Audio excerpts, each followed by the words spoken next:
Estamos en presencia de las reglas congas de Palo Monte o Palo Mayombe.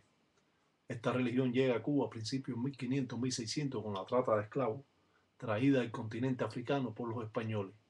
Hoy es un hecho real en las grandes ciudades de los Estados Unidos. Donde quiera que haya emigrado un criollo cubano, un palero, podemos saber sobre esta religión.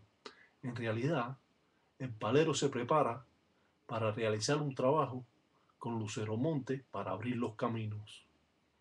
Lucero, el Eguá, el que abre y cierra los caminos en todos los trabajos, el que es importante pedirle permiso para así poder tener las puertas abiertas sin ningún tipo de escollo que pudieran perjudicarnos. Por eso, lo primero que hacemos es prender a Lucero Monte el Eguá para después prenderle vela a las otras identidades. Cuando trabajamos de esta forma, nos remontamos a cientos de años atrás. Claro que esta es la forma de Munanzo, Congo, Munda, Praca, Monte, tiene Garabato, del Dokin Mayombe o tiene Mombala.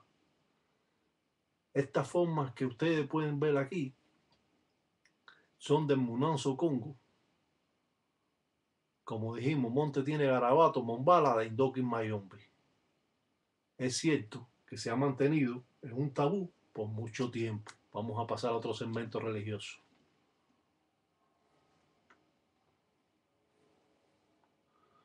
Y se encuentra Cheche, dice Tatiraca Batalla Mundo, dice encuentra Cheche, carajo.